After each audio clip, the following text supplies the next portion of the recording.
seu medo. Silenciosamente, mergulhe dentro dele, até chegar ao fundo. E às vezes pode acontecer de ele nem ser tão profundo. Uma história zen. Um homem que caminhava à noite por uma trilha pedregosa escorregou e caiu, com medo de despencar centenas de metros, porque sabia que a trilha ficava à beira de um precipício. Ele se agarrou a um galho que pendia da borda. Na escuridão da noite, tudo o que podia ver era um abismo profundo. Ele gritou e ouviu o eco da própria voz. Não havia ninguém que pudesse ouvi-lo. Imagine esse homem e a noite torturante que teve. O tempo todo, a morte espreitando do abismo, as mãos dele endurecendo de frio, não suportando mais segurar o galho. Mas ele continuou firme ali, sem soltá-lo, e quando o sol nasceu, ele caiu na risada. Não havia abismo nenhum. A 10 centímetros de onde estava havia uma plataforma de pedra. Ele poderia ter descansado a noite toda, dormido bem, o platô era largo o suficiente. Mas em vez disso, a noite toda foi um pesadelo. Por experiência própria, eu posso dizer: o medo não tem mais do que 10 centímetros de profundidade. Você é quem sabe se quer ficar agarrado a um galho e transformar a vida inteira num pesadelo, ou se vai preferir largar o galho e cair de pé. Não há nada a temer. 1. Entenda o medo em si. O medo é tão insubstancial quanto a sua sombra, mas ele existe. A sombra também existe. Insubstancial, negativa, mas existencial. E às vezes a sombra pode ter um grande impacto sobre você. Numa selva, quando a noite se aproxima, você pode se assustar com a sua própria sombra. Num lugar deserto, numa estrada solitária, você pode sair em disparada por causa da sua sombra. A sua corrida será real, sua fuga será real, mas a causa será insubstancial. Você pode fugir de uma corda achando que é uma cobra.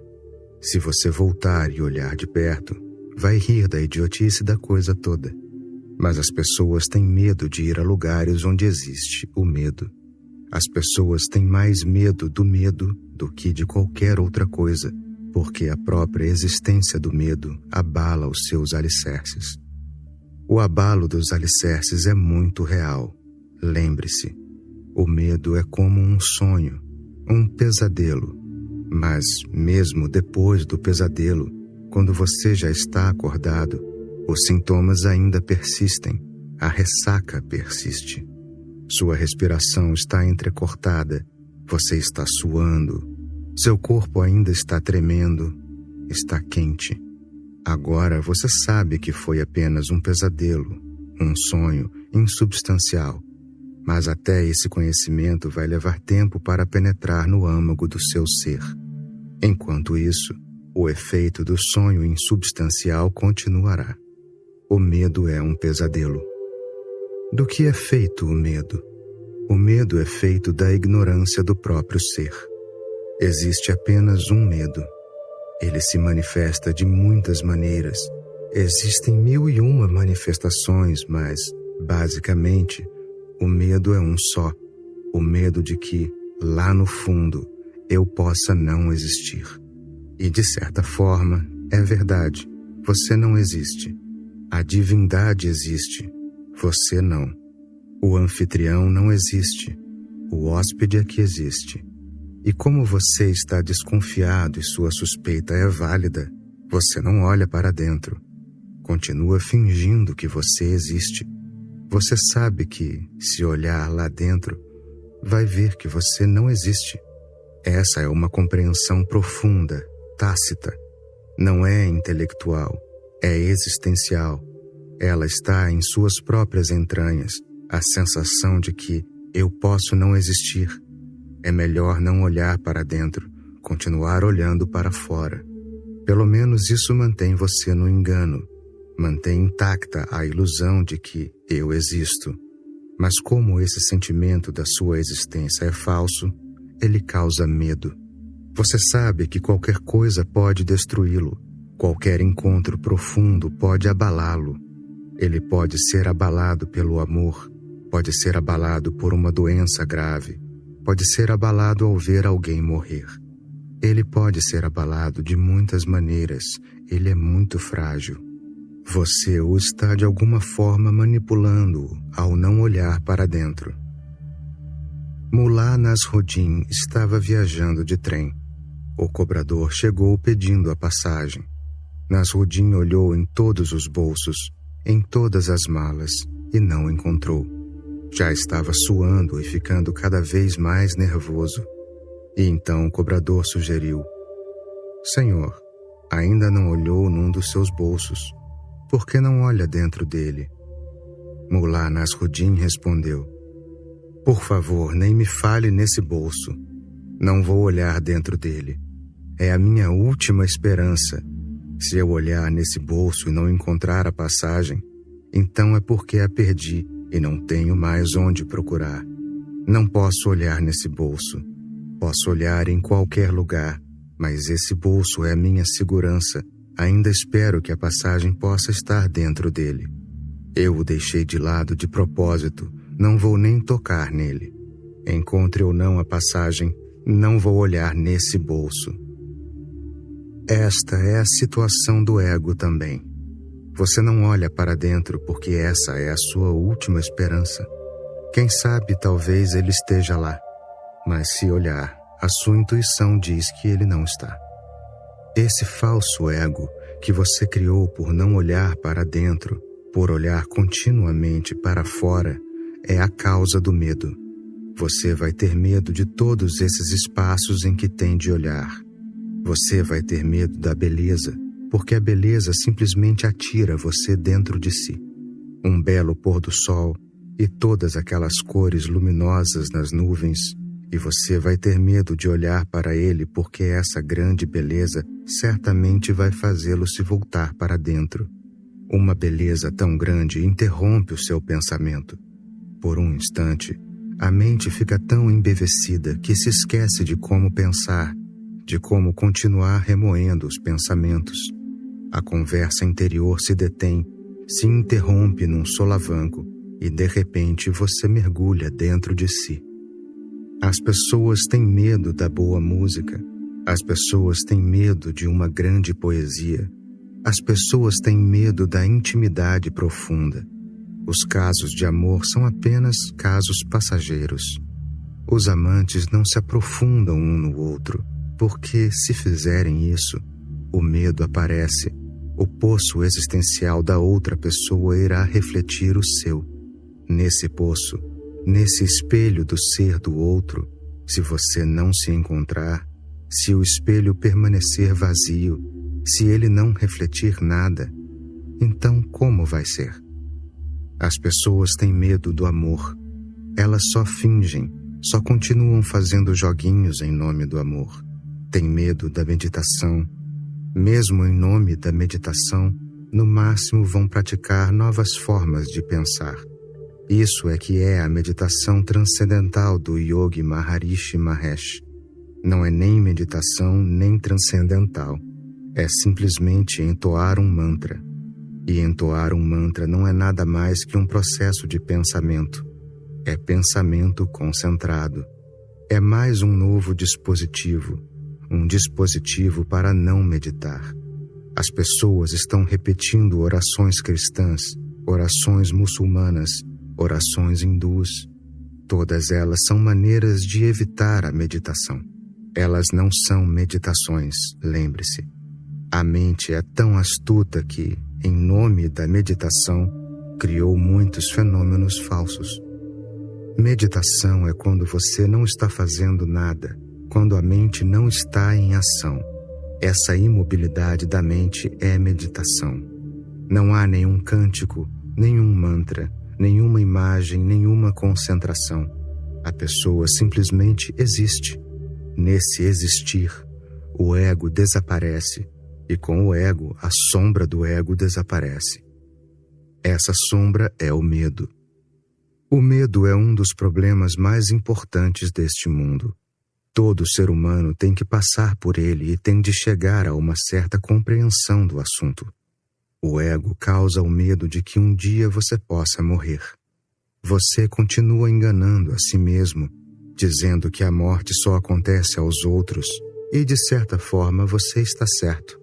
Um vizinho morre, um parente morre, um amigo morre, sua esposa morre, sua mãe morre. Sempre acontece com outra pessoa, nunca com você. Você pode se esconder por trás disso. Talvez você seja uma exceção, não vá morrer. O ego está tentando protegê-lo. Mas cada vez que alguém morre, algo em você se desestabiliza. Cada morte é uma pequena morte para você. Nunca mande ninguém perguntar por quem os sinos dobram. Eles dobram por ti. Cada morte é a sua própria morte. Mesmo quando uma folha seca cai da árvore, trata-se da sua morte. Por isso continuamos nos protegendo. Alguém está morrendo e ficamos batendo papo sobre a imortalidade da alma. A folha está caindo da árvore e dizemos: não há nada com que se preocupar. Logo a primavera virá e a árvore terá outra folhagem. É apenas uma mudança. Só a roupagem está se alterando. As pessoas acreditam na imortalidade da alma não porque sabem que ela existe, mas porque têm medo. Quanto mais covarde uma pessoa é, maior é a possibilidade de ela acreditar na imortalidade da alma. Não que seja religiosa, ela é simplesmente covarde. A crença na imortalidade da alma não tem nada a ver com religião. A pessoa religiosa sabe que eu não existo, e então tudo o que resta é imortal, mas não tem nada a ver comigo. Esse comigo não é imortal. Esse eu não é imortal. Esse eu é apenas temporário. Ele é fabricado por nós. O medo é a sombra do eu. E como o eu está sempre alerta de que em algum lugar lá no fundo terá de desaparecer na morte, o medo básico é a morte. Todos os outros medos refletem apenas o básico. E a beleza é que a morte é tão não existencial quanto o ego. Assim, entre essas duas coisas não existenciais, o ego e a morte, a ponte é o medo. O próprio medo é impotente, não tem poder nenhum. É só que você quer acreditar nele. É só esse o poder que ele tem. Você não está pronto para dar um mergulho nas profundezas do seu ser e enfrentar o seu vazio interior. Esse é o poder dele. Se não fosse isso, ele seria impotente, completamente impotente. Nada jamais nasce do medo. O amor dá à luz. O amor é criativo. O medo é impotente. Nunca criou nada. Ele não pode criar nada, porque não tem substância. Mas ele pode destruir toda a sua vida. Ele pode cercá-la como uma nuvem escura. Pode drenar todas as suas energias.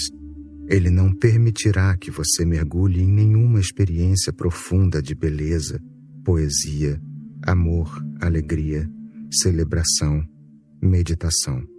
Não, ele vai mantê-lo apenas na superfície, porque ele só pode existir na superfície.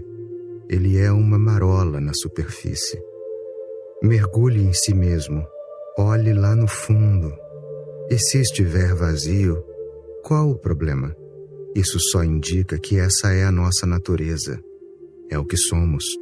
Por que deveríamos nos preocupar com o vazio? O vazio é tão bonito quanto o céu. Seu ser interior não é nada além que um céu interior. O céu é vazio, mas é o céu vazio que sustenta tudo, toda a existência, o sol, a lua, as estrelas, a terra, os planetas. É o céu vazio que dá espaço a tudo o que existe. É o céu vazio que é o pano de fundo de toda a existência. As coisas vêm e vão, e o céu permanece o mesmo. Exatamente da mesma maneira, você tem um céu interior. ele também está vazio. Nuvens vêm e se vão, planetas nascem e desaparecem, estrelas surgem e morrem, e o céu interior permanece o mesmo, intocado, puro, sem máculas. Nós chamamos esse céu interior de testemunha, observador, e esse é o objetivo da meditação. Mergulhe dentro de si, aprecie o céu interior. Lembre-se, tudo o que você é capaz de ver, você não é. Você pode ver os pensamentos, então você não é os pensamentos. Você pode ver seus sentimentos, então você não é os seus sentimentos. Você pode ver os seus sonhos, desejos, memórias, fantasias, projeções. Então, você não é essas coisas. Continue eliminando tudo o que você pode ver. Então, um dia chega o momento crucial, o momento mais significativo da vida de uma pessoa, quando não há mais nada que rejeitar. Tudo que é visto desapareceu e só quem vê permanece. Esse ser que vê é o céu vazio. Saber disso é viver sem medo. Saber disso é estar cheio de amor. Saber disso é ser Deus, é ser imortal. De onde o medo vem? Para onde ele vai? O medo me afeta de maneiras diferentes, desde um vago mal-estar ou um nó no estômago até um pânico vertiginoso, como se o mundo fosse acabar. De onde o medo vem? Para onde ele vai? Todos os seus medos são resultado da identificação. Você ama uma pessoa e com o amor no mesmo pacote vem o medo. A pessoa pode abandoná-lo. Ela já deixou outro homem para ficar com você, então existe um precedente. Talvez ela vá fazer o mesmo com você. Surge o medo. Você sente um nó no estômago. Está tão apegado que não consegue entender um fato simples. Você veio ao mundo sozinho. Você estava aqui ontem também, sem essa pessoa, e estava vivendo muito bem, sem nenhum nó no estômago. Amanhã, se essa pessoa se for, por que ter nó no estômago? Você já sabe como viver sem ela e será capaz de viver sozinho novamente. O medo de que as coisas possam mudar amanhã. Alguém pode morrer, você pode ir à falência, pode perder o emprego, 1001 coisas podem acontecer. Você está sobrecarregado de medos e temores, e nenhum deles é válido, porque ontem você também estava cheio de todos esses medos desnecessariamente. As coisas podem ter mudado, mas você ainda está vivo. E as pessoas têm uma imensa capacidade de se ajustar a qualquer situação. Dizem que só os seres humanos e as baratas têm essa enorme capacidade de adaptação. É por isso que onde quer que você encontre seres humanos, vai encontrar baratas. E onde quer que você encontre baratas, vai encontrar seres humanos. Eles andam juntos, eles têm uma similaridade. Mesmo em lugares distantes como o Polo Norte ou o Polo Sul, quando pessoas viajaram para esses lugares pela primeira vez, elas de repente descobriram que tinham levado baratas com elas, e essas baratas estavam perfeitamente saudáveis, vivas e se reproduzindo. Se olhar ao redor da Terra, você vai ver. O ser humano enfrenta milhares de climas diferentes, situações geográficas, situações políticas, situações sociológicas, situações religiosas, mas ele consegue sobreviver. E ele vive há séculos. As coisas vão mudando, ele continua se adaptando. Não há nada a temer. Mesmo se o mundo acabar, e daí? Você vai acabar junto com ele. Você acha que vai ficar numa ilha e o mundo todo vai acabar deixando-o sozinho? Não se preocupe. Pelo menos você terá baratas para lhe fazer companhia.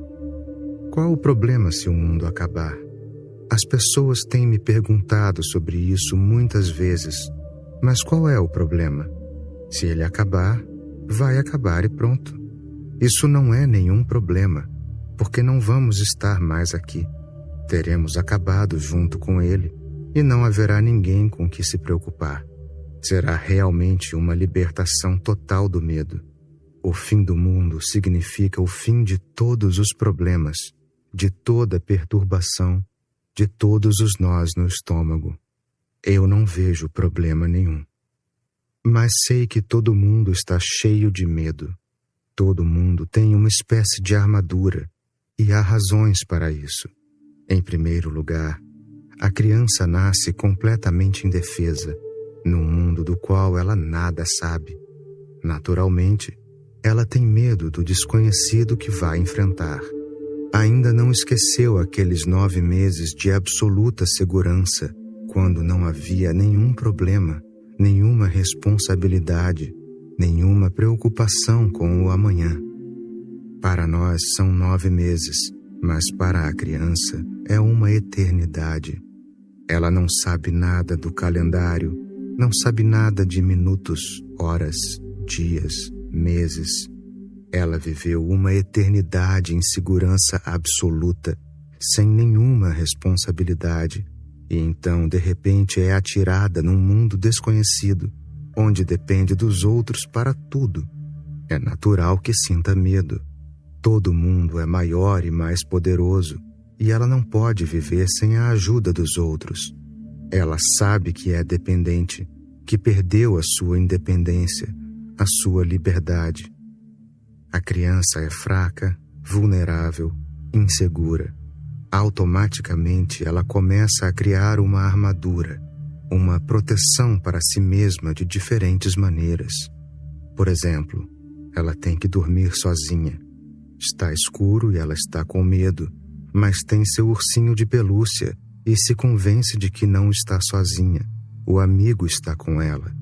Você vai ver crianças carregando seus ursinhos de pelúcia em aeroportos, estações ferroviárias. Você acha que é apenas um brinquedo?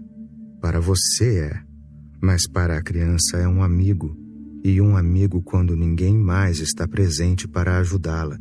Na escuridão da noite, sozinha na cama, o ursinho está com ela. Ela vai criar ursos de pelúcia psicológicos.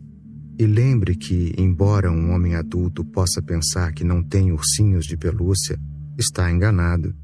O que é o seu Deus? Apenas um urso de pelúcia. Por causa do seu medo de infância, o homem criou uma figura paterna que sabe tudo, que é todo-poderoso, que está presente em toda parte. Se você tiver fé em Deus, Ele vai protegê-lo. A própria ideia de que um protetor é necessário é infantil. Depois você aprende a rezar. Essas são apenas partes da sua armadura psicológica. A oração é para lembrar a Deus que você está aqui, sozinho no meio da noite escura. Nossas orações, cânticos, mantras, nossas escrituras, nossos deuses, nossos sacerdotes, são todos parte da nossa armadura psicológica. É muito sutil. Um cristão acredita que ele será salvo e mais ninguém. Ora, esse é seu mecanismo de defesa. Todo mundo vai para o inferno, exceto ele, porque ele é cristão. Mas toda religião acredita da mesma forma, que só seus membros serão salvos. Não é uma questão de religião, é uma questão de medo e de ser salvo do medo. Por isso, num certo sentido, é natural, mas num determinado ponto da sua maturidade, a inteligência exige que você descarte isso. Foi bom quando você era criança, mas um dia você tem que abandonar o seu ursinho de pelúcia. Por fim, no dia em que você deixar de lado toda a sua armadura, isso vai significar que você está vivendo sem medo. Que tipo de vida pode surgir do medo? Depois que a armadura for descartada, você pode viver do amor, pode viver com maturidade. A pessoa totalmente amadurecida não tem medo, nenhuma defesa. Ela é psicologicamente aberta e vulnerável. Numa certa altura, a armadura pode ser uma necessidade, talvez seja. Mas à medida que cresce, Se você não estiver apenas ficando velho, mas também crescendo em maturidade, então você vai começar a ver o que está carregando com você. Olhe atentamente e você vai encontrar o medo por trás de muitas coisas. Uma pessoa madura precisa se desligar de tudo que estiver ligado ao medo. É assim que a maturidade vem. Basta olhar todas as suas atitudes, todas as suas crenças e descobrir se elas são baseadas na realidade, na experiência ou no medo. Qualquer coisa baseada no medo tem de ser descartada imediatamente, sem pensar duas vezes. É sua armadura. Eu não posso derretê-la para você. Posso simplesmente mostrar como você pode descartá-la. Sua armadura psicológica não pode ser retirada de você. Você vai lutar por ela. Só você pode fazer algo para descartá-la. E isso consiste em olhar para toda e cada parte dela. Se algo é baseado no medo, então descarte. Se for baseado na razão, na experiência, no entendimento, então não é algo a ser descartado, é algo para fazer parte do seu ser. Mas você não vai encontrar uma única coisa na sua armadura que seja baseada na experiência. Ela é inteira feita de medo, de cabo a rabo. Vivemos sempre com medo. É por isso que envenenamos todas as outras experiências. Nós amamos alguém, mas quando o nosso amor vem do medo, ele é deturpado, envenenado. Buscamos a verdade, mas se essa busca é resultado do medo, então você não vai encontrá-la. Faça o que fizer, lembre-se de uma coisa: com medo você não vai crescer, só vai minguar e morrer. O medo está a serviço da morte. Uma pessoa destemida tem tudo o que a vida quer dar a ela de presente. Não há mais nenhuma barreira. Ela vai ser coberta de presentes e, faça o que fizer, terá força, poder, uma certeza, um tremendo sentimento de autoridade. Uma pessoa que vive com medo está sempre tremendo por dentro. Está continuamente a ponto de enlouquecer, porque a vida é grandiosa. E se você vive o tempo todo com medo, e existem medos de todos os tipos, você pode fazer uma longa lista e ficará surpreso ao ver quantos medos existem. Ainda assim você está vivo. Há infecções em todo lugar, doenças, perigos, sequestros, terroristas, e uma vida tão frágil. E, finalmente, existe a morte, que você não pode evitar. Se pensar nisso, toda a sua vida vai ficar sombria. Descarte o medo. O medo foi criado por você na infância, de maneira inconsciente. Agora, conscientemente, descarte-o e amadureça. Assim, a vida pode ser uma luz que vai se aprofundando à medida que você vai crescendo. Enterrado vivo. Eu sinto como se estivesse enterrado vivo sob o meu medo, e vejo agora que sempre tentei ser alguém especial para esconder esse medo, correndo mais e mais para longe de mim mesmo, até não saber mais o que significa ser verdadeiro. Por que sinto essa necessidade de me esconder atrás de máscaras? Por que tenho tanto medo assim? O medo que você sente está enraizado em todo o ser. Ele é inevitável, porque todo dia ficamos sabendo de alguém que morreu e sabemos que estamos na mesma fila. E sempre que alguém morre, damos um passo à frente nessa fila, chegando mais perto da morte. Em breve estaremos na bilheteria, prontos para comprar a passagem para fora da existência. O poeta está certo quando diz: não mande alguém perguntar por quem os sinos dobram.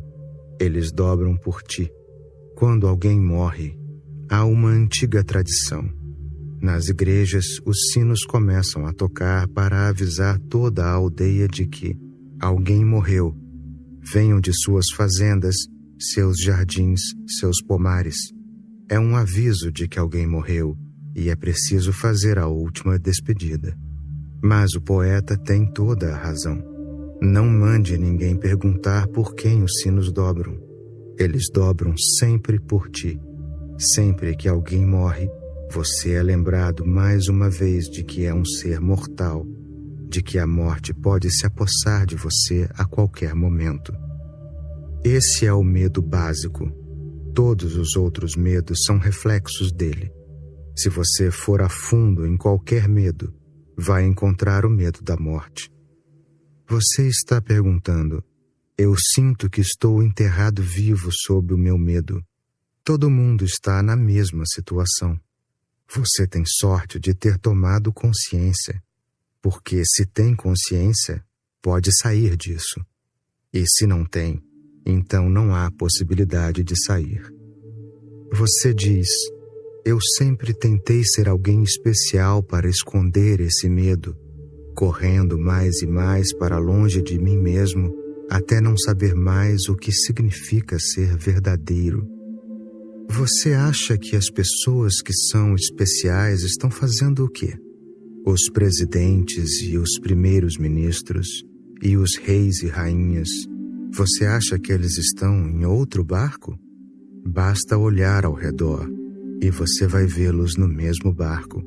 Estão todos tentando ser especiais, na esperança de que, talvez assim, sendo especiais, a vida vá tratá-los de forma diferente da que trata as pessoas comuns. Certamente, ela não vai tratar o presidente de um país da mesma forma que trata um sapateiro. Mas eles estão redondamente enganados. A vida não faz discriminações. Presidentes ou sapateiros, limpadores de banheiro ou primeiros ministros, dá no mesmo quando se trata da vida. A morte abate a todos igualmente. A morte é o único comunista do mundo.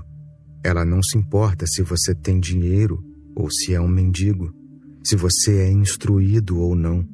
Você não pode dizer: espere aí, eu sou um erudito. Você não pode me tratar da mesma maneira que trata pessoas sem instrução. Espere aí, eu sou uma pessoa especial. Você não pode agir assim. Primeiro, me dê um aviso e eu vou pensar a respeito. Você tem que seguir um determinado procedimento que será decidido por mim.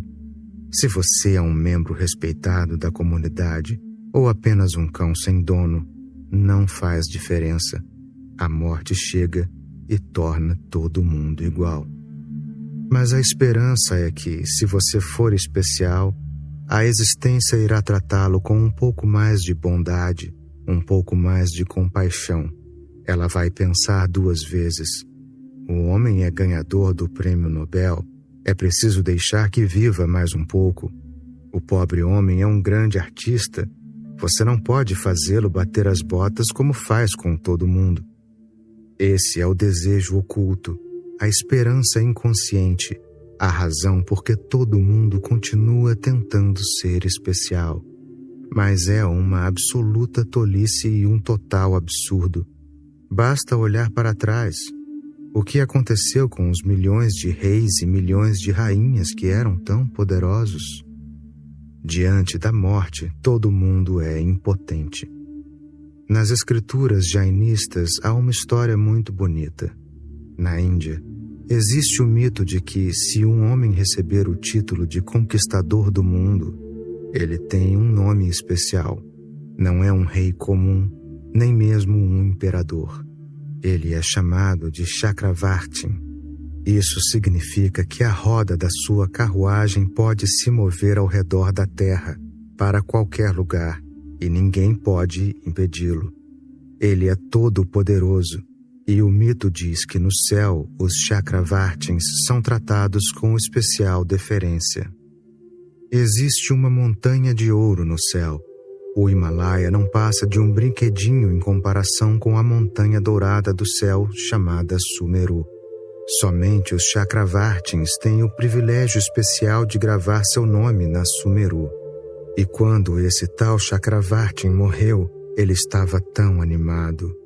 Gravar o próprio nome na montanha de ouro do céu é o maior privilégio que qualquer ser humano pode alcançar. Mas para que serve isso se você está lá sozinho para ver?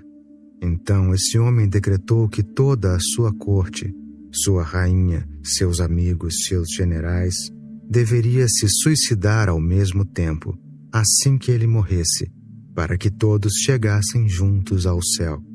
Ele queria gravar seu nome na montanha de ouro, pois ninguém mais tinha feito isso antes. Mas gravar o nome sozinho, sem nenhuma testemunha, que graça tinha? Esse homem devia ser um grande exibicionista. Por ordem dele, todos os seus amigos, suas rainhas, os membros da sua corte, seus generais, todos se suicidaram quando ele morreu, e todos cruzaram os portais do céu ao mesmo tempo. O guardião do portal os deteve e disse: Deixem o Chakravartin entrar sozinho primeiro e gravar seu nome na montanha.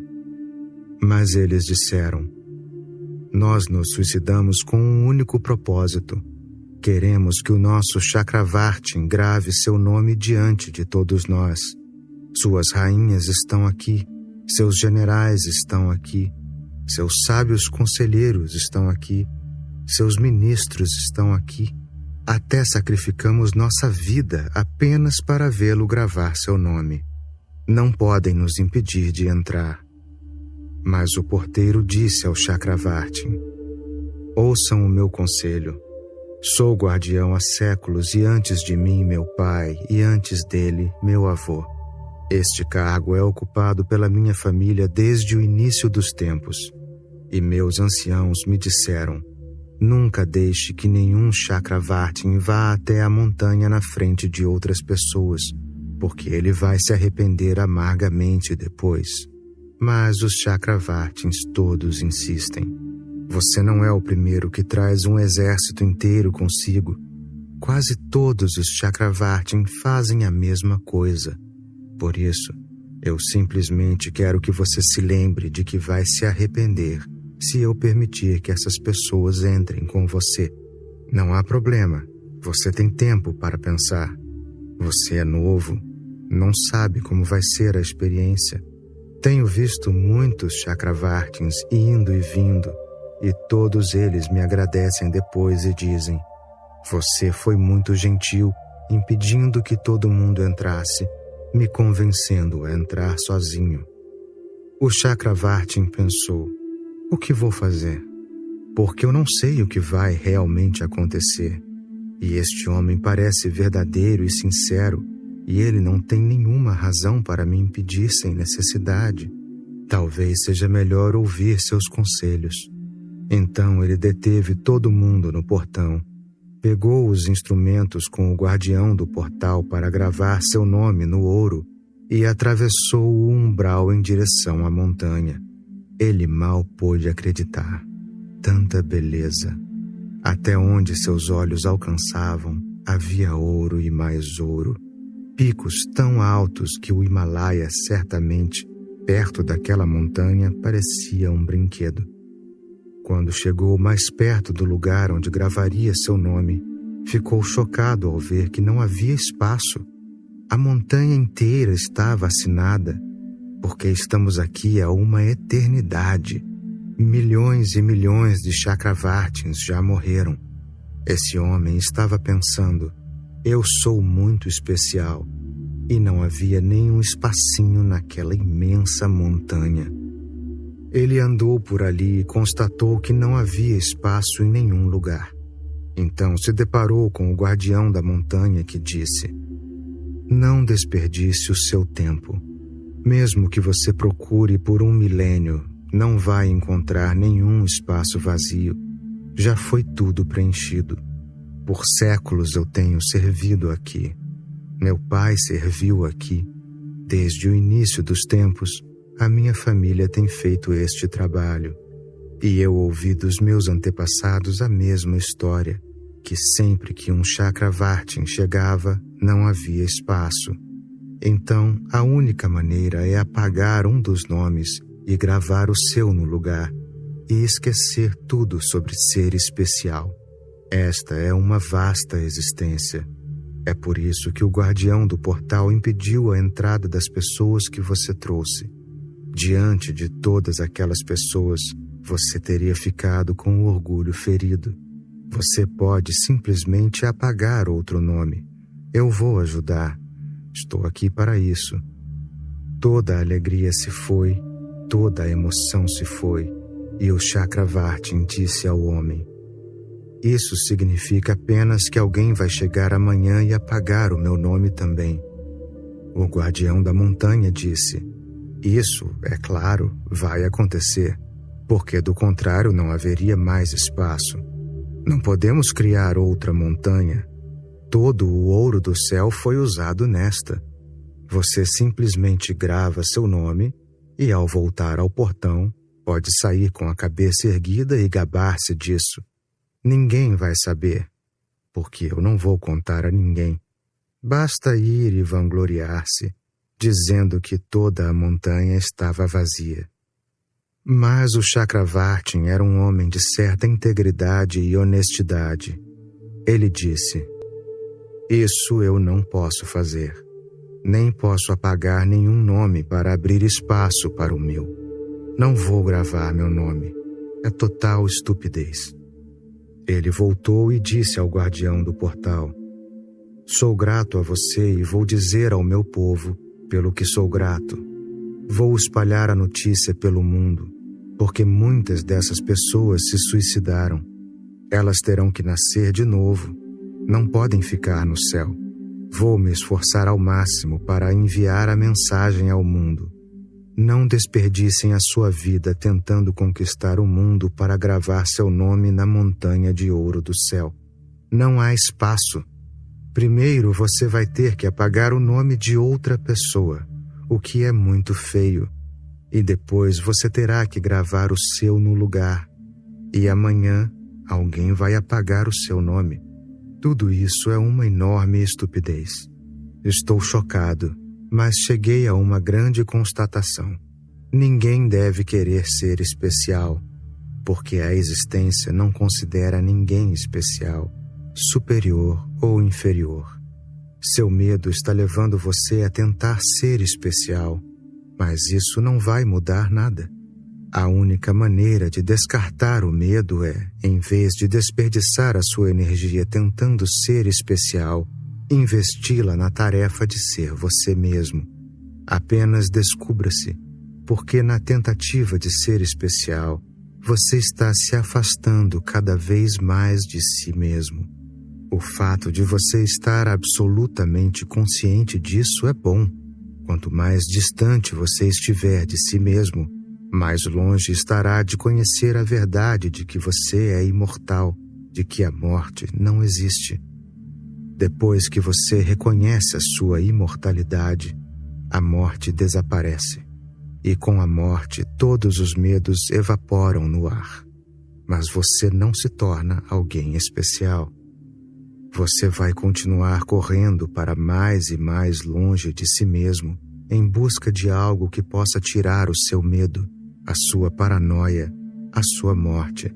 Mas quanto mais longe você for, maior vai ser o medo, maior será a paranoia, mais opressora será a morte.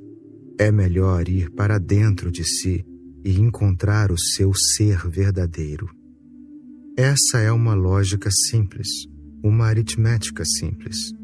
Antes de procurar em qualquer outro lugar, procure dentro de si mesmo. O mundo é vasto, você se perderá nessa busca. Então, primeiro olhe dentro de si mesmo.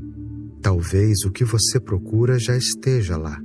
E todos os seres iluminados do mundo estão absolutamente de acordo de que está de fato lá, sem exceção. Essa é a única verdade científica que não tem exceção, que se mantém inalterada por mais que você retroceda no tempo.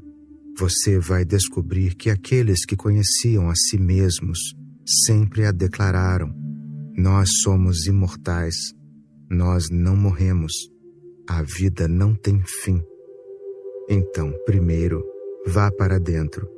Basta um vislumbre da própria imortalidade e é como se você estivesse despertando de um pesadelo. Todo o medo desaparece e, em vez de medo, não vai existir nada além de pura felicidade, pura alegria, apenas flores com a fragrância da eternidade. Tanto a fazer e tão pouco tempo. Estou consciente de toda a ansiedade que tenho com relação ao tempo. Eu ouvi você dizer que a consciência do tempo causa frustração, mas eu me pergunto, existe alguma coisa dentro de nós que poderia ser chamado de medo do tempo? Esse é o único medo que existe, o medo do tempo. O medo da morte é também o medo do tempo, porque a morte faz o tempo parar. Ninguém tem medo da morte. Como você pode ter medo de algo que não conhece? Como pode ter medo de algo absolutamente desconhecido, não familiar, estranho? O medo só pode existir com algo que é conhecido. Não. Quando diz, eu tenho medo da morte, você não tem medo da morte. Você não sabe o que é a morte. Quem pode saber? A morte pode ser melhor do que a vida. O medo não é da morte, o medo é do tempo. Na Índia, temos o mesmo termo para ambos. O tempo nós chamamos de Kala, e a morte também chamamos de Kala. Temos um só termo tanto para a morte quanto para o tempo. Isso é significativo. A palavra Kala é significativa, muito significativa, porque o tempo é a morte, e a morte nada mais é do que o tempo.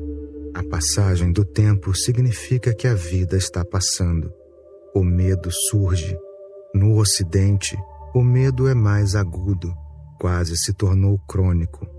No Oriente, o medo não é tão grande, e a razão é que o Oriente acredita que a vida continua para todo o sempre. A morte não é o fim. Esta vida não é a única vida. Já houve milhares e milhares de vidas no passado e haverá outros milhares de vidas no futuro. Não há pressa. É por isso que o Oriente é preguiçoso. Não há pressa. É por isso que no Oriente não existe a consciência do tempo. Alguém diz, eu irei às 5 horas em ponto, e a pessoa não chega. Ela não tem nenhum compromisso em relação ao tempo, e você fica esperando, e ela chega com 4, 5 horas de atraso e diz, qual o problema? Me atrasei, e daí? Na perspectiva ocidental, o tempo é muito curto, porque o cristianismo e o judaísmo ambos acreditam em apenas uma vida. Isso causou ansiedade. Existe apenas uma vida, 70 anos no máximo. 1/3 se perde no sono. Se você vive 60 anos, 20 anos se perdem durante o sono. 20 anos do que restou se perdem na escola, entre outras coisas. Os 20 anos restantes, com o trabalho, o emprego, a família, o casamento e o divórcio. E se você fizer mesmo o cálculo, vai descobrir que não há tempo para viver. Quando é que eu vou viver? O medo oprime o coração e a vida está passando. O tempo está escapando por entre os seus dedos e a morte está chegando a todo momento, num ritmo constante. A qualquer momento ela pode bater na porta. E o tempo é irrecuperável.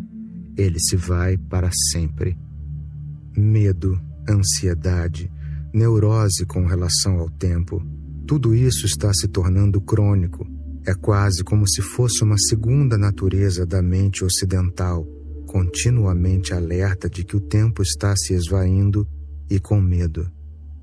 O medo é, basicamente, de que você ainda não tenha conseguido viver. E o tempo está passando e não pode ser recuperado. Você não pode apagá-lo. Ele se foi para sempre. E todo dia a vida está diminuindo, tornando-se cada vez mais curta. O medo não é da morte, o medo é do tempo. E se você olhar profundamente dentro dele, vai ver que o medo é da vida não vivida. Você não tem conseguido viver. Se você viver, então não há medo. Se a vida for de realização, não há medo. Se você a usufruiu, chegou ao auge do que ela pode dar, se a sua vida tem sido uma experiência orgásmica, uma poesia profunda vibrando dentro de você, uma canção, uma festa, uma cerimônia, e você viveu cada momento dela em sua totalidade, então não há medo do tempo. O medo desaparece. Você está pronto. Mesmo que a morte chegue hoje, está pronto. Você conheceu a vida. Na verdade, vai dar as boas-vindas à morte, porque agora uma nova oportunidade se abre, uma nova porta, um novo mistério é revelado. Eu vivi a vida, agora a morte está batendo a porta. Vou saltar para abrir a porta. Entre, porque a vida eu conheci. Agora eu gostaria de conhecer a morte também. Isso foi o que aconteceu com Sócrates quando ele estava morrendo. Seus discípulos começaram a chorar e isso é natural. Sócrates abriu os olhos e disse: "Parem, o que estão fazendo? Por que estão chorando desse jeito? Eu vivi a vida e a vivi plenamente. Agora a morte está chegando e estou entusiasmado.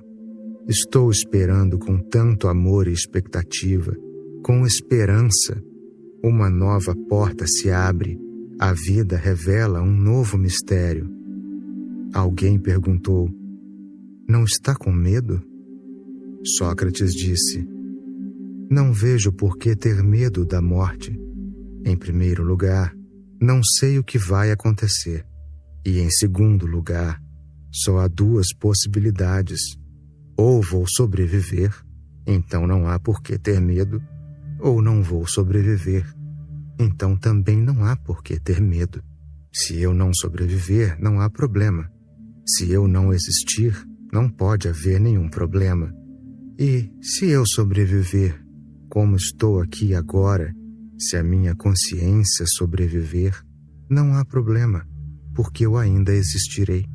Também havia problemas na vida. Eu os resolvi, por isso, se eu estiver lá e houver problemas, vou resolvê-los também. E é sempre uma alegria resolver um problema. É um desafio.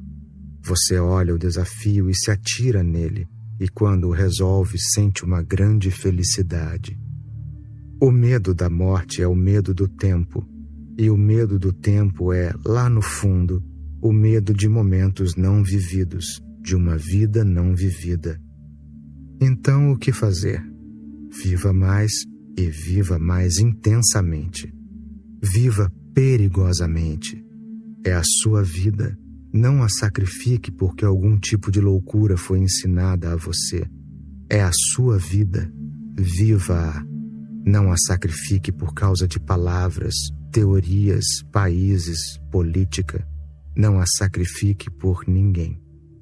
Há muitos que são uns carniceiros. Eles querem se apossar de você. E eles têm incutido condicionamentos em você. Sua nação está em perigo. Morram por ela. Loucura absoluta. Sua religião está em perigo. Morram por ela. Bobagem. É a sua vida. Vá vivê-la. Não morra por nenhuma outra coisa. Morra apenas pela vida. Essa é a mensagem. E então não haverá medo. Mas há pessoas que estão prontas para explorar você. Elas continuam dizendo: morra por isso, morra por aquilo. Elas estão prontas apenas para uma coisa: que você deve tornar-se um mártir. Então haverá medos. Viva a vida. E eu não acho que morrer seja um sinal de coragem. A única coragem é viver a vida plenamente. Não existe outra coragem. Morrer é muito simples e fácil. Você pode saltar de um penhasco, pode se enforcar. É uma coisa tão fácil. Você pode se tornar um mártir para um país, para um Deus, para uma religião, para uma igreja. Todos eles carniceiros, todos eles assassinos. Não se sacrifique. Você está aqui por você mesmo, por mais ninguém. Então viva, e viva em total liberdade e tão intensamente que cada momento seja transformado em eternidade. Se você vive um momento intensamente, ele se transforma em eternidade. Se você vive um momento intensamente, você se move na vertical, você deixa a horizontal. Há duas maneiras de se relacionar com o tempo. Uma é apenas nadar na superfície do oceano, outra é mergulhar fundo, ir para as profundezas. Se está apenas nadando no oceano do tempo, você está sempre com medo, porque a superfície não é a realidade. A superfície não é realmente o oceano, é apenas a fronteira, é apenas a periferia. Vá para as profundezas, mova-se em direção às profundezas. Quando você vive um momento profundamente, você não faz mais parte do tempo. Quando você está apaixonado, profundamente apaixonado, o tempo desaparece. Quando está com um ser amado ou seu amante ou seu amigo, de repente o tempo deixa de existir. Você está indo para as profundezas. Se você ama a música, se você tem um coração musical, sabe que o tempo para. Se você tem um senso de beleza apurado, uma sensibilidade estética, olhe uma rosa e o tempo desaparece. Olhe a lua e onde está o tempo? O relógio para imediatamente. As mãos continuam em movimento, mas o tempo para. Se você ama algo profundamente, sabe que transcende o tempo. O segredo foi revelado a você muitas vezes. A própria vida revela isso a você. A vida gostaria que você desfrutasse. A vida gostaria que você celebrasse.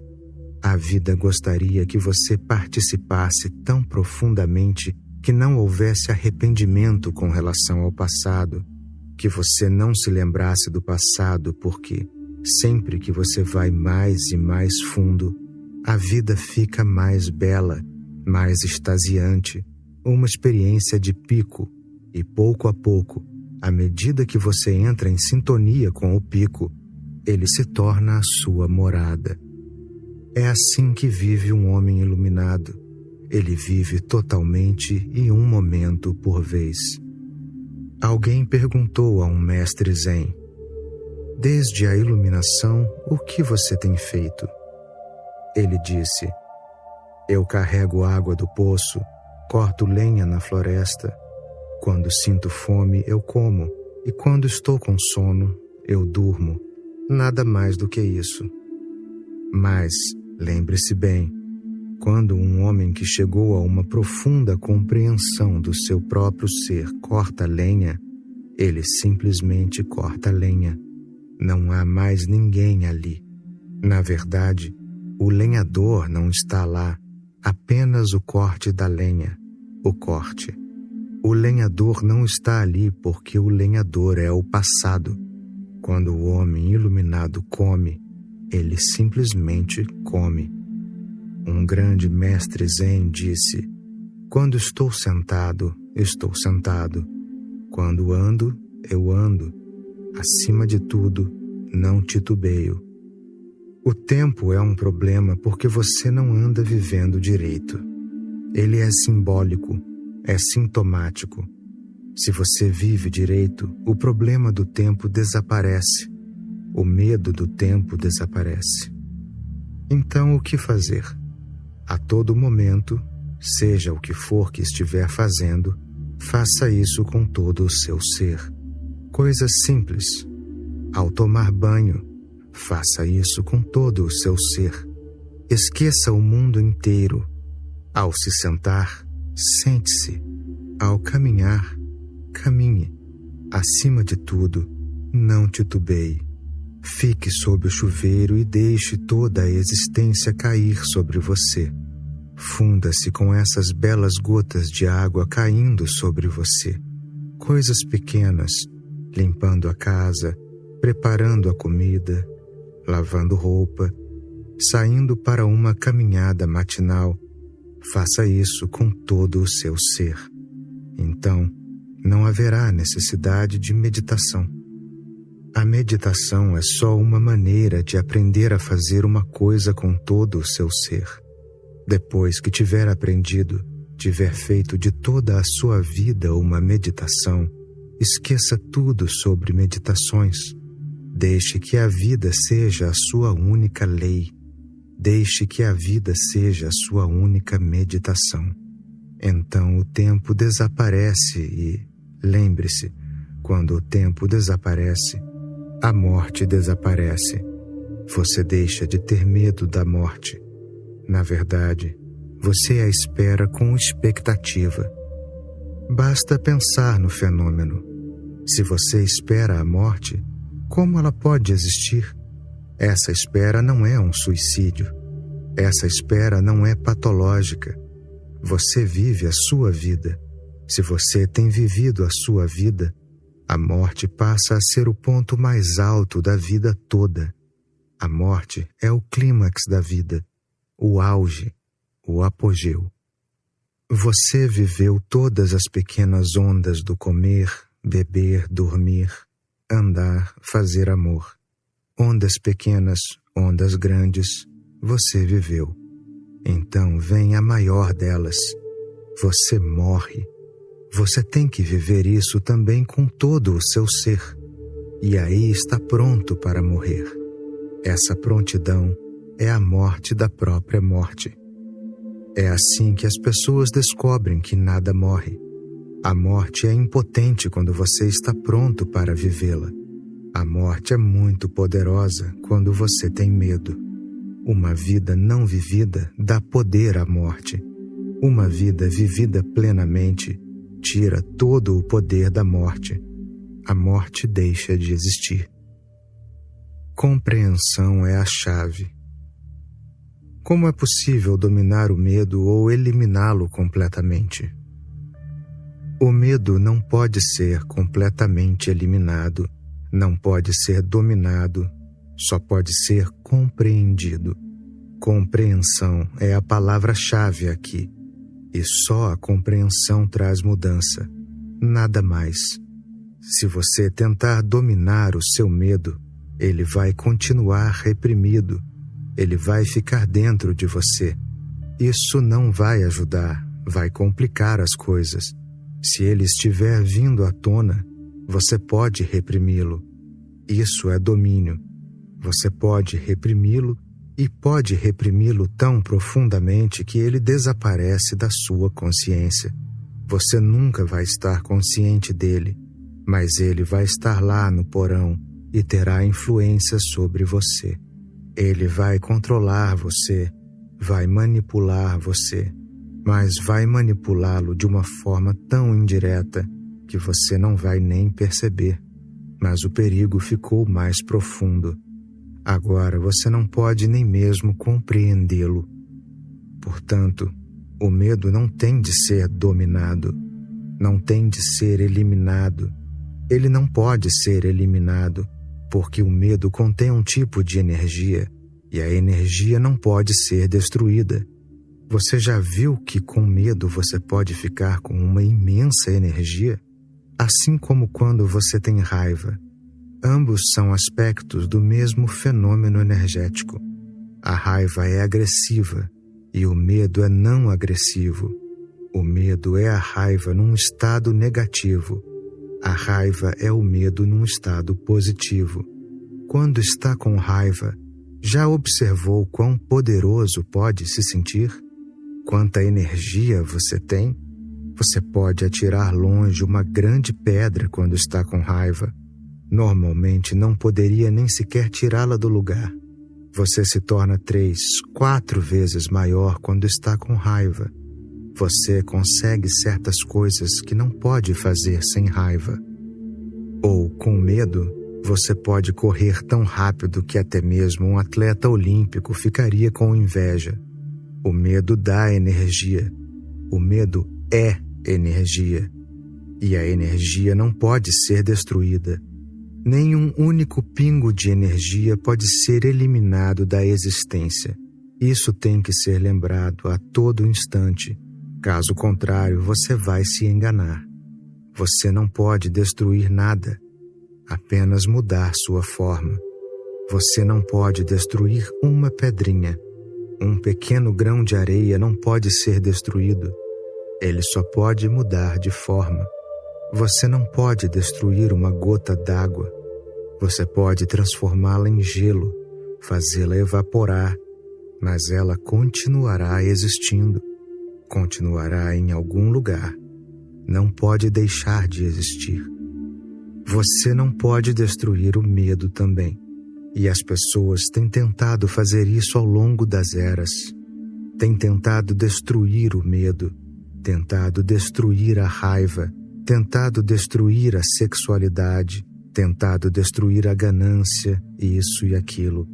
O mundo inteiro tem se esforçado continuamente para destruir as suas energias. E qual é o resultado? O ser humano se tornou uma confusão. Nada é destruído, tudo ainda está lá, só que as coisas ficaram confusas. Não há necessidade de tentar destruir nada. Primeiro, porque nada pode ser destruído. Então, o que se pode fazer? Você tem que entender o medo. O que é o medo? Como ele surgiu? De onde ele vem? Qual é a sua mensagem? Analise-o e sem nenhum julgamento. Só então você vai entender. Se você já tem uma ideia pré-concebida de que o medo é errado, de que ele não deveria existir, eu não deveria ter medo, então não vai conseguir entendê-lo. Como pode enfrentar o medo? Como pode olhar nos olhos do medo se já decidiu que ele é seu inimigo? Ninguém olha nos olhos do inimigo. Se você pensa que uma coisa é errada, vai tentar contorná-la, evitá-la, não vê-la. Você não vai tentar enfrentá-la, mas ela permanecerá. Isso não vai adiantar. Primeiro, deixe de lado toda condenação, todo julgamento, toda avaliação. O medo é uma realidade. Ele tem que ser confrontado, tem de ser entendido.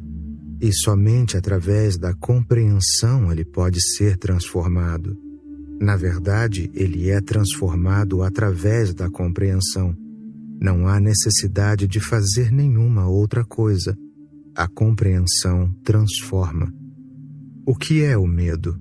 Primeiro, o medo sempre gira em torno de algum desejo. Você quer ficar famoso, ser a pessoa mais famosa do mundo. Então surge o medo. E se não conseguir? Vem o medo. Agora o medo vem como um subproduto do desejo. Você quer se tornar a pessoa mais rica do mundo. E se não conseguir? Você começa a tremer. O medo vem. Você deseja possuir uma mulher e está com medo de que amanhã possa não ser capaz de mantê-la. Ela pode trocá-lo por outro. Ela ainda está viva. Ela pode ir embora. Apenas uma mulher morta não vai poder ir embora. E essa mulher ainda está viva. Você pode possuir um cadáver. Então não há medo. O cadáver vai estar ao seu lado. Você pode possuir móveis. Então não há medo. Mas quando você tenta possuir um ser humano, o medo vem. Quem sabe ontem ela não era sua, hoje ela é sua. Amanhã, vai saber. Amanhã ela poderá ser de outra pessoa. O medo surge. O medo decorre do desejo de possuir. É um subproduto. Você quer possuir, daí o medo. Se você não desejar possuir, então não há medo. Se não tem o desejo de ser isto ou aquilo no futuro, então não há medo. Se não quer ir para o céu, então não há medo. Então o sacerdote não pode deixá-lo com medo. Se não quiser ir a nenhum lugar, então ninguém pode deixá-lo com medo. Se você começar a viver o momento, o medo desaparece. O medo vem por causa do desejo. Então, basicamente, o desejo cria o medo. Olhe dentro dele. Sempre que houver medo, veja de onde ele está vindo, que desejo o está causando, e depois veja a futilidade desse medo. Como você pode possuir uma mulher ou um homem? É uma bobagem, uma ideia tão descabida. Apenas coisas podem ser possuídas, não as pessoas. Uma pessoa é uma liberdade. Uma pessoa é bela por causa da liberdade. O pássaro é bonito voando no céu. Aprisionado, ele não é mais o mesmo pássaro, lembre-se. Parece que é, mas não é mais o mesmo pássaro. Onde está o céu? Onde está o sol? Onde estão aqueles ventos? Onde estão aquelas nuvens? Onde está aquela liberdade do voo? Tudo isso desapareceu.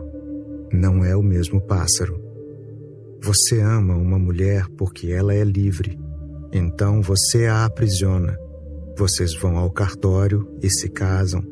E você faz uma bela gaiola em torno dela, talvez de ouro, cravejada de diamantes, mas ela não é mais a mesma mulher. E agora vem o medo. Você está com medo porque a mulher pode não gostar dessa gaiola. Ela pode ansiar pela liberdade novamente. E a liberdade é um valor supremo, não se pode abrir mão dela. O ser humano consiste em liberdade. A consciência consiste em liberdade. Então, mais cedo ou mais tarde, a mulher vai começar a se sentir entediada, farta. Ela vai começar a olhar para outros homens. Você fica com medo. Seu medo vem à tona porque você quer possuir. Mas, para começo de conversa, por que você quer possuir? Não seja possessivo e não haverá medo. E quando não há medo, grande parte da energia que está envolvida e presa, trancafiada no medo, fica à disposição. E essa energia pode se tornar a sua criatividade. Ela pode se tornar uma dança, uma celebração. Você está com medo de morrer? Você não pode morrer porque, em primeiro lugar, você não existe. Como pode morrer? Olhe para o seu ser, mergulhe dentro dele. Quem existe ali para morrer? Quando olha profundamente, você não encontra nenhum ego, nenhum eu ali. Então não existe possibilidade de morte. Só a ideia de ego cria o medo da morte. Se não existe nenhum ego, não existe morte. Você é completo silêncio, imortalidade, eternidade. Não como você, mas como um céu aberto, não contaminado por qualquer ideia de eu, de si mesmo, ilimitado, indefinido. Então não existe medo. O medo surge porque existem outras coisas. Você vai ter que olhar para elas e, fazendo isso, vai começar a mudar as coisas. Então, por favor, não pergunte como o medo pode ser dominado ou destruído. Ele não pode ser dominado, não pode ser eliminado. Não pode ser dominado e não pode ser destruído. Só pode ser compreendido. Deixe que a compreensão seja a sua única lei. Insegurança divina. Sei que qualquer ideia de segurança exterior é tola e pouco realista, mas não existe uma segurança interior pela qual podemos lutar? Não existe segurança interior ou exterior. A segurança não existe, é por isso que a existência é tão bela. Basta pensar numa rosa pela manhã que começasse a pensar em ficar segura. Então o que iria acontecer? Se a rosa se tornasse realmente segura, ela se tornaria uma flor de plástico. Caso contrário, a insegurança existe. Um vento forte pode vir e levar as suas pétalas. Uma criança pode vir correndo e colher a flor. Uma cabra pode vir e comê-la. Ou pode não acontecer nada. Nenhuma criança vir, nenhuma cabra, nem vento, mas, mesmo assim, à noite ela já não existirá mais. Mesmo que nada fora do comum aconteça, ela mesmo assim terá partido. Mas essa é a beleza da rosa. É por isso que ela é tão bonita, porque vive rodeada de morte. Ela desafia a morte, desafia os ventos. Uma flor tão pequena, minúscula e tamanho desafio.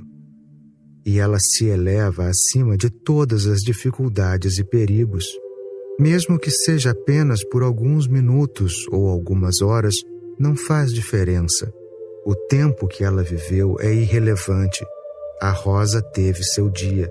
Ela viveu, dialogou com os ventos e falou com o sol, a lua e olhou as nuvens. E havia alegria, havia uma grande paixão. Então, ela morreu. Não se apegou. Uma rosa apegada seria feia. Só os seres humanos ficam feios assim. Quando a hora chega, a flor simplesmente morre e desaparece na terra de onde veio. Não há segurança exterior, nem segurança interior. A insegurança é a própria matéria de que a vida é feita. Essa é a diferença entre o meu trabalho e o de outras pessoas. Elas dão a você segurança. Eu tiro de você toda a segurança. Eu o torno consciente das belezas da vida, dos seus riscos, perigos, das suas inseguranças. Eu o torno mais sensível. E nessa sensibilidade maior existe um grande desafio e uma grande aventura. Então não se incomode em saber se o amanhã vai acontecer ou não. O hoje é mais do que suficiente. Se pudermos amar, se pudermos viver, este dia é mais do que suficiente. Um único momento de profundo amor é uma eternidade. Quem se importa com a segurança? A própria ideia de segurança surge da ganância. A própria ideia surge do ego. Chame-a de segurança interior, chame-a de segurança exterior, não vai fazer nenhuma diferença. É preciso olhar a fundo e ver que a segurança não existe e que ela não é possível pela própria natureza da existência.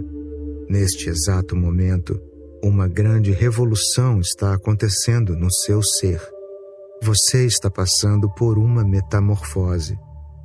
Jesus chama esse momento de metanoia. Você é convertido. Não que vá se tornar um cristão ou vá se tornar católico ou protestante. Nesse momento, você não é mais mundano.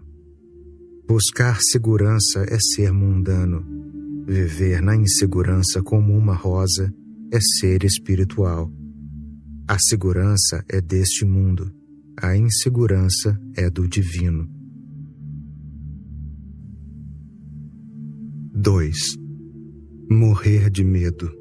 Investigue as raízes do medo. Quando as pessoas vivem com medo, suas vidas não são muito vibrantes. O medo paralisa e incapacita. Ele corta suas raízes, não permite que você atinja toda a sua estatura, o seu ser completo. Ele nos torna pigmeus, pigmeus espirituais.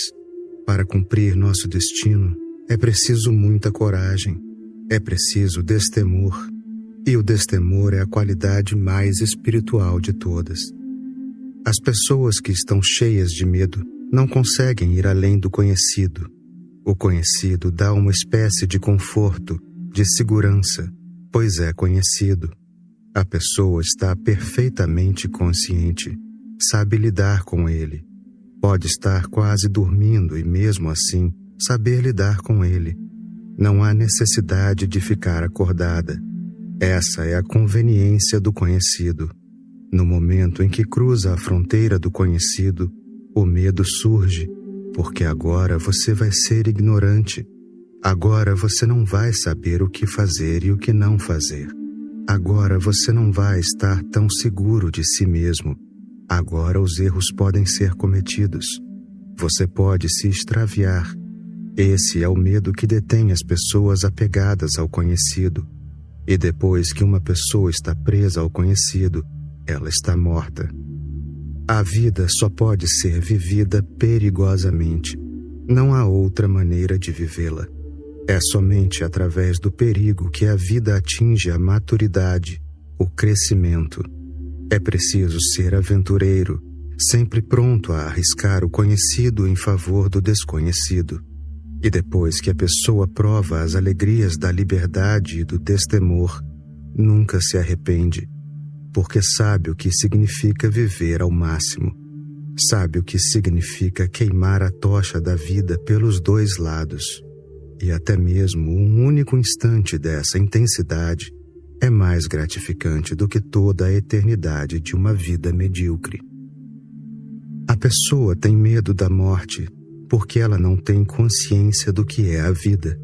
Se você sabe o que é a vida, o medo da morte desaparece naturalmente. A questão não é a morte em absoluto. A questão é a vida. Porque não sabemos o que a vida é. Temos medo de que ela vá acabar um dia. Nós ainda não vivemos. Como você pode viver sem saber o que é a vida? Você não viveu nem amou. Está simplesmente se arrastando, vegetando. E você sabe que uma coisa é certa. A morte está se aproximando a cada dia, a cada momento. Daí o medo. O medo é natural, porque a morte vai fechar a porta para sempre. Sem nunca saber o que é a vida, ela vai lhe ser tirada. Você recebeu uma oportunidade, uma grande oportunidade, e a perdeu. Você continua adiando para amanhã. Você diz, amanhã vou começar a viver. Mas ao mesmo tempo, bem ao lado, você sabe que existe um medo. Amanhã, quem sabe? Amanhã talvez a morte venha, então como vai ser? Você adia a vida para amanhã e, se não houver amanhã, como vai ser? Daí surge o medo. E você não sabe como viver no momento. Ninguém nos ensina como viver no agora. Os pregadores, os políticos, os pais, todos eles falam sobre o amanhã. Quando você é criança, dizem, quando você crescer, vai saber o que é a vida. Quando você chega à juventude, eles dizem, você é jovem e tolo, a juventude é uma insanidade. Quando você for velho, então vai entender. E quando você fica velho, eles dizem, você está acabado, agora já era, você é um cartucho usado. Que mundo mais estranho. Na minha infância, como acontece na vida de toda criança, eu costumava fazer milhares de perguntas aos mais velhos. Eu era quase uma tortura para as pessoas, porque as minhas perguntas eram muito embaraçosas para elas. Assim, o mais fácil era dizer, você é muito jovem, cresça primeiro. Um dos amigos do meu pai era conhecido em toda a cidade como um homem sábio.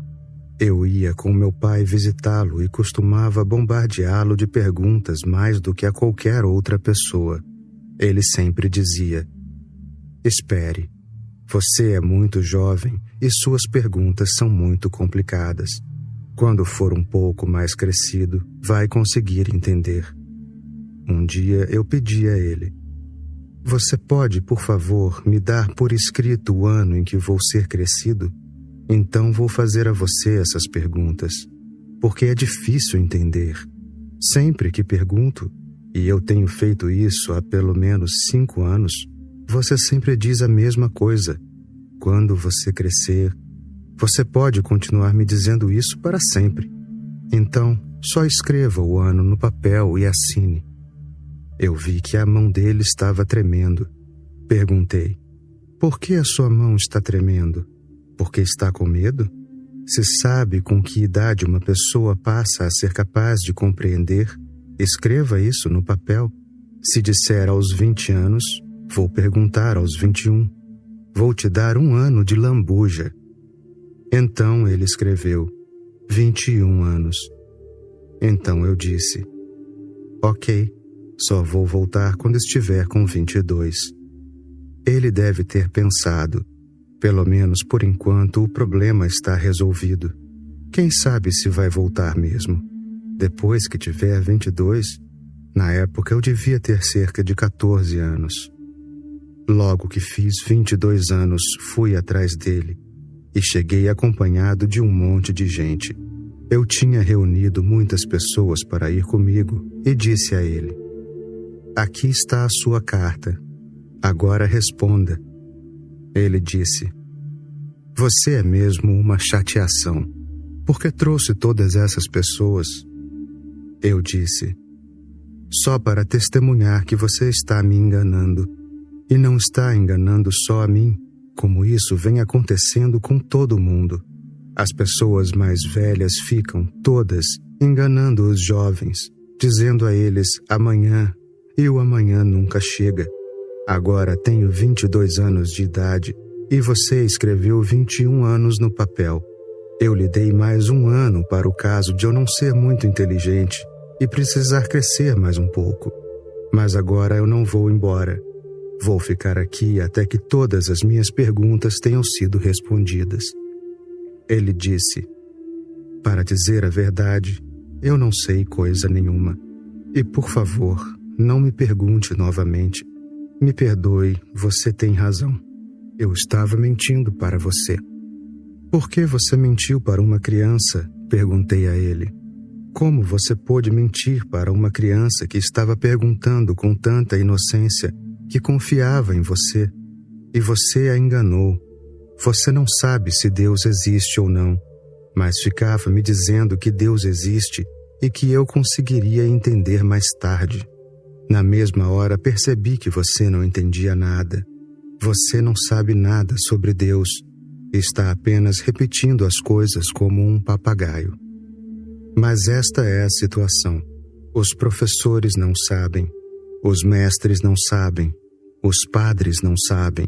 Mas mesmo sem saber, eles continuam fingindo que sabem. E toda a estratégia consiste num único truque. E esse truque se resume em adiar. Você também vai saber quando chegar a hora. É claro que nunca chega. Você nunca cresce.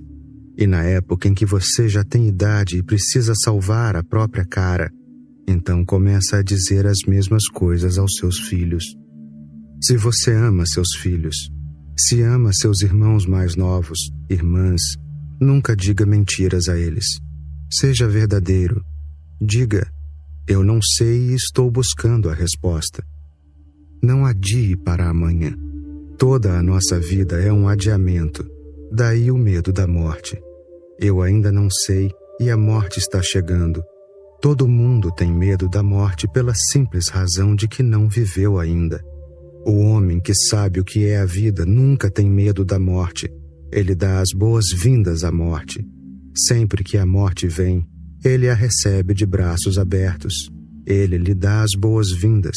Ele recebe a morte como um hóspede. Para o homem que não sabe o que é a vida, a morte é um inimigo. E para o homem que sabe o que é a vida, a morte é o supremo ápice da vida. Mas todo mundo tem medo da morte. Isso também é contagioso. Seus pais têm medo da morte. Seus vizinhos têm medo da morte. As crianças pequenas começam a ficar infectadas por esse medo constante por toda a parte. Todo mundo tem medo da morte. As pessoas nem sequer querem falar sobre isso. Quando um homem morre, chamam profissionais para arrumar o corpo. A pessoa pode nunca ter tido uma aparência tão bonita quanto tem depois de morta, maquiada e com bochechas tão rosadas, como se tivesse acabado de passar 3 meses de férias na Flórida, parecendo tão saudável, como se tivesse acabado de fazer exercícios físicos, e agora parece que está fazendo a postura da morte do yoga, não morta de fato.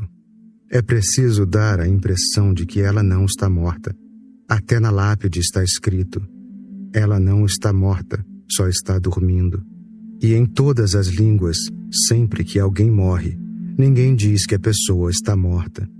Dizemos, ela foi para o céu, foi para junto de Deus. Deus a escolheu e a chamou para junto de si. Ela foi para o outro mundo. Fala-se da divindade das pessoas apenas quando estão mortas. Depois que o homem morre, ninguém mais fala mal dele. Ninguém diz nada contra ele. Ele se torna de repente um santo, um sábio, alguém insubstituível. O mundo sempre vai sentir falta dele. Era tão essencial. E ninguém nunca se deu conta da existência dele enquanto estava vivo. São truques para manter a morte à distância, para fechar as portas e esquecer tudo sobre a morte. A verdadeira humanidade não terá nenhum tabu sobre sexo, nenhum tabu sobre a morte. A vida deveria ser vivida em sua plenitude, e a morte faz parte da vida. A pessoa deveria viver plenamente e morrer plenamente. Quando vou a fundo com meus clientes na terapia, 3 medos sempre vêm à tona. O medo de enlouquecer, o medo de se entregar ao orgasmo sexual e o medo de morrer. Esses 3 medos sempre aparecem no meu trabalho como terapeuta. Você pode, por gentileza, falar sobre isso? É realmente uma pergunta muito significativa, uma questão existencial. A humanidade tem convivido com esses 3 medos há milhares de anos. Eles não são pessoais, são coletivos. Vêm do inconsciente coletivo. O medo de enlouquecer está em todo mundo, pela simples razão de que não permitiram que a inteligência das pessoas se desenvolvesse. A inteligência é perigosa para aqueles com interesses escusos, por isso há milhares de anos suas raízes têm sido cortadas.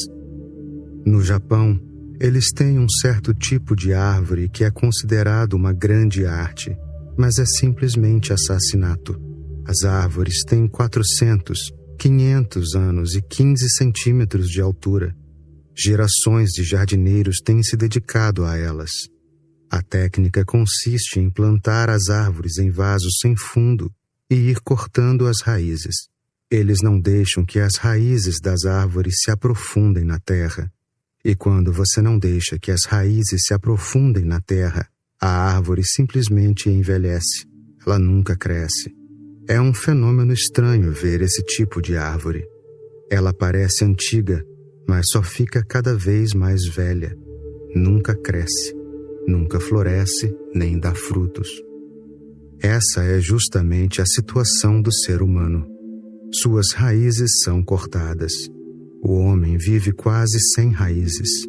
Ele tem que ter suas raízes podadas para que fique dependente da sociedade, da cultura, da religião, do Estado, dos pais, de todo mundo. Tem que depender. Ele próprio não tem raízes. No momento em que toma consciência de que não tem raízes, ele sente que está ficando louco, que está perdendo o juízo. Ele está perdendo todo o apoio, está caindo numa vala escura, porque o seu conhecimento é emprestado, não é dele mesmo. Sua respeitabilidade é emprestada. Ele próprio não tem respeito por seu próprio ser. Toda a sua personalidade é emprestada de uma fonte, da universidade, da igreja, do Estado. Ele próprio não tem nada de sua autoria. Basta pensar num homem que vive num grande palácio com todo o luxo imaginável e um dia, de repente, descobre que o palácio não pertence a ele e nem esses luxos pertencem a ele. Dizem a ele: eles pertencem a alguém que está chegando e você vai ser despejado. Esse homem vai enlouquecer. Assim, na terapia profunda você vai chegar a esse ponto. E a pessoa tem que encarar esse medo e aceitá-lo, enlouquecer. Permita, na terapia, uma situação em que a pessoa possa enlouquecer. Depois que ela enlouquecer, vai abandonar o medo. Ela vai saber o que é loucura. O medo é sempre do desconhecido. Deixe-a enlouquecer e ela logo se acalma, porque esse medo não tem nenhuma base real. É um medo projetado pela sociedade. Os pais dizem: se você não nos seguir, se você desobedecer, está perdido. O Deus judeu diz no Talmud: eu sou um Deus muito ciumento, um Deus muito irritado. Lembre-se de que eu não sou bom, eu não sou seu tio. Todas as religiões têm feito isso, e se você simplesmente se desviar do caminho que a multidão segue, vão dizer que você é louco. Então todo mundo continua preso à multidão, fazendo parte de uma religião, uma igreja, um partido, uma nação, uma raça. A pessoa tem medo de ficar sozinha, e isso é o que você está fazendo quando leva a pessoa às suas próprias profundezas. Toda aquela multidão, todas essas conexões desaparecem. Ela fica sozinha, sem ninguém de quem sempre dependeu. O ser humano não tem inteligência própria. Esse é o problema. A menos que comece a desenvolver a sua própria inteligência, ele sempre terá medo de ficar louco. Não só isso, a sociedade pode deixá-lo louco a qualquer momento. Se a sociedade quiser deixá-lo louco, se isso a favorecer, ela o deixará louco. Na União Soviética, isso costumava acontecer quase todos os dias. Estou pegando o exemplo da União Soviética, porque eles fizeram isso de forma mais científica, com método. Isso acontece em todos os lugares do mundo, mas os métodos são muito primitivos. Por exemplo, na Índia, se uma pessoa se comporta de uma maneira que não é aprovada, ela se torna um pária. Não pode receber nenhum apoio de ninguém na cidade.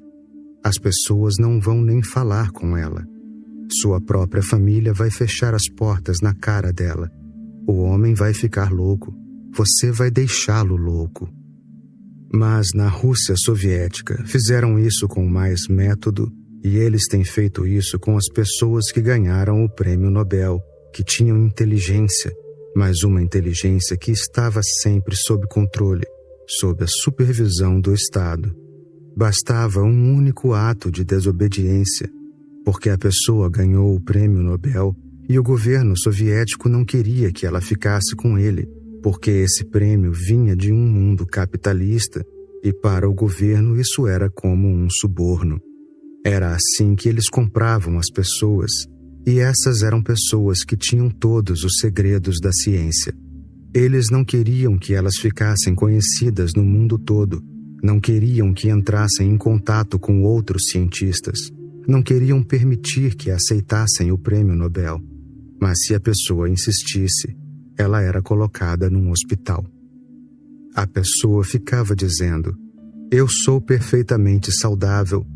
Por que estou sendo internado num hospital? Eles diziam: porque os médicos acham que você vai ficar doente. Os sintomas iniciais já se manifestaram. Você pode não estar percebendo. E eles ficavam dando injeções na pessoa. Ela não entendia o que estavam fazendo, e depois de 15 dias ela estava louca. Eles a faziam enlouquecer por meio de substâncias químicas. E quando ela estava totalmente louca, eles a levavam aos tribunais, dizendo: este homem é louco, deve ser afastado do seu trabalho e enviado para um manicômio.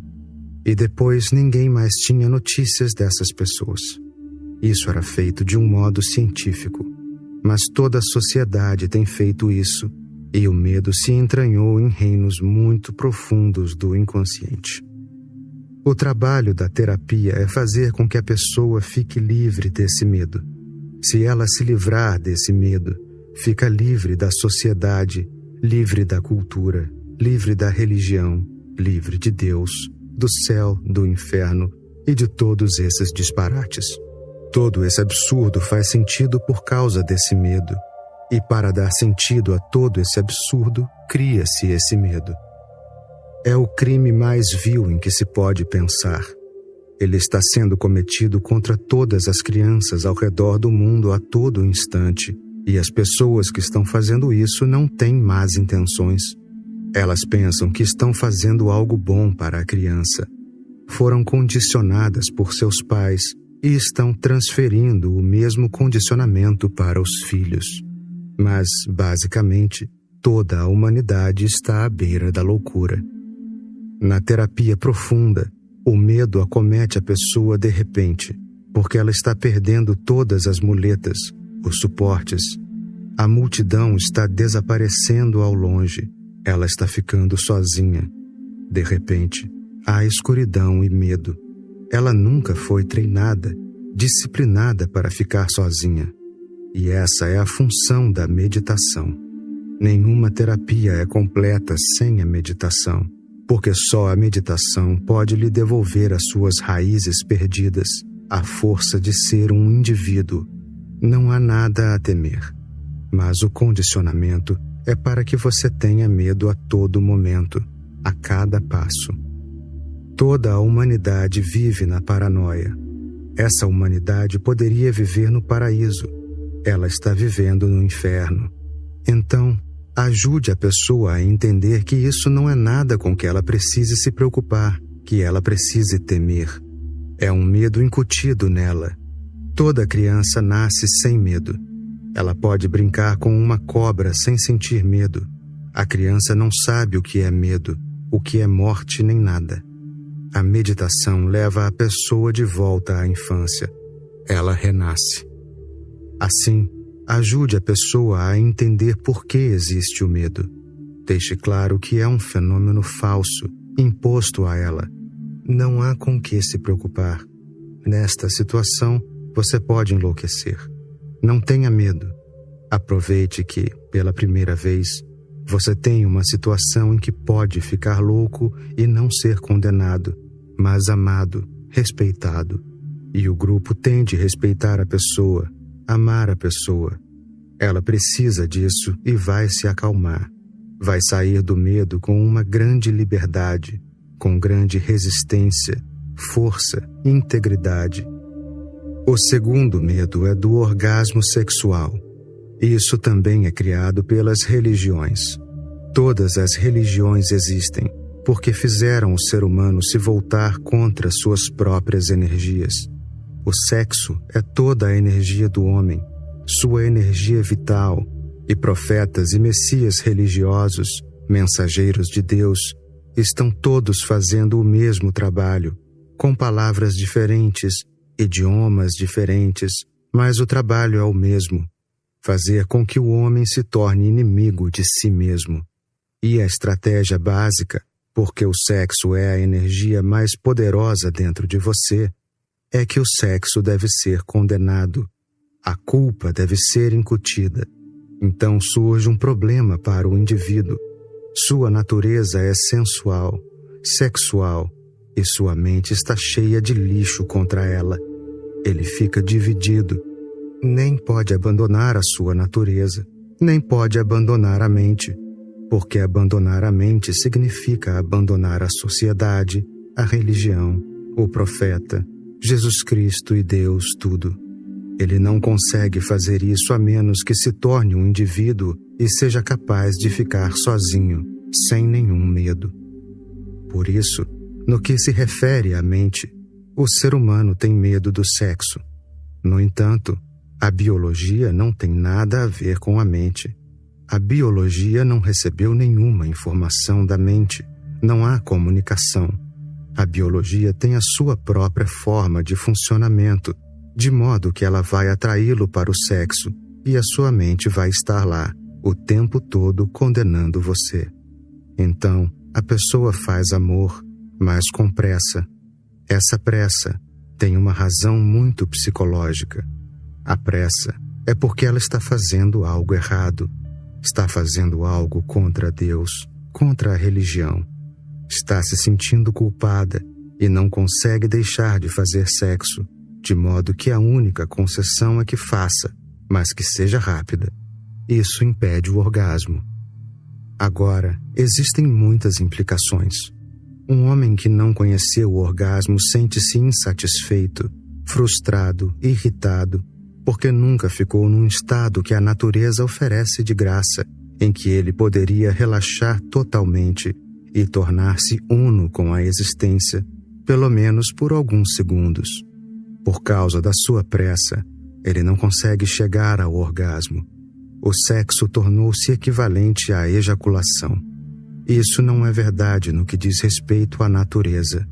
A ejaculação é apenas uma parte, a que você pode chegar sem orgasmo. Você pode se reproduzir, de modo que a biologia não está preocupada com o seu orgasmo.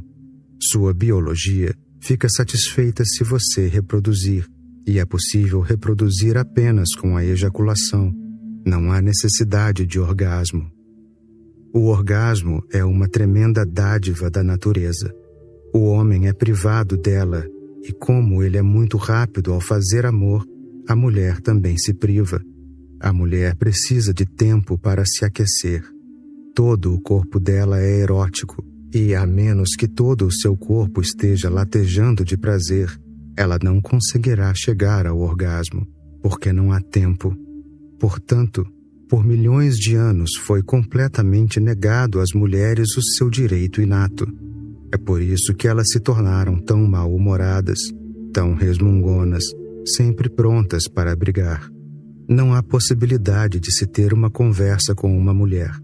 Você está vivendo com uma mulher há anos, mas não há uma única conversa de que se lembre em que vocês dois se sentaram e discorreram sobre as grandes coisas da vida.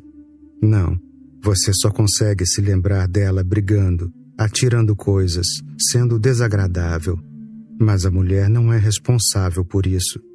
Ela está sendo privada de toda a sua possibilidade de felicidade.